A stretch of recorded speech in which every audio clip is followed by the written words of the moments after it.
যে পুলিশ বা যে পুলিশ কর্মীরা নিজের সতীর্থদের মা স্ত্রীর ইজ্জত রক্ষা করতে পারে না, তারা সমাজের ইজ্জত কি রক্ষা করবে? মহাভারত থেকে আমাদের একটা শিক্ষা নেওয়ার আছে। মহাভারতের যুদ্ধ ভগবান শ্রীকৃষ্ণ চাইলে 1 মিনিটে শেষ করতে পারতেন, করেননি তো। তিনি করেছিলেন কি, পাণ্ডবদের লড়াই ছিল, পাণ্ডবদের লড়াইটাকে পাণ্ডবদের লড়তে বলেছেন। এখানে লড়াইটা পুলিশদের ঠিক করতে হবে তারা কি চায়। একটা ছাত্রদের বক্তব্য ছিল খুব ইম্পর্টেন্ট, যাকে সাসপেন্ড করেছে।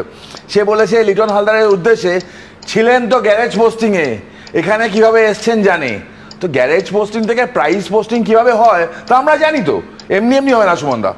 ওই যেমন ডাক মাস্টার কথাটা মিথ না ফ্যাক্ট, তেমনই গ্যারেজ পোস্টিং থেকে প্রাইস পোস্টিং হয় টাকার বিনিময়ে। তো টাকা এত দামি যে নিজের মা বোনের ইজ্জতটা পর্যন্ত বিক্রি হয়ে যায়। প্রশ্ন থাকবে আমার কাছে, আরজি করের সময় গদ্য লেখা হয়েছিল, পদ্য লেখা হয়েছিল যে পুলিশের মেয়ে চিন্তা ছাড়ো, সে লড়াই করেই হচ্ছে বড়। সত্যি আজকে তখন মানিনি, আমি আজকে মানছি। পুলিশের মেয়ে, পুলিশের পরিবারের মেয়েরা লড়াই করে বড় হচ্ছে, কারণ তারা জানে তার বাবা, তার স্বামী হচ্ছে চিংড়ি মাছ।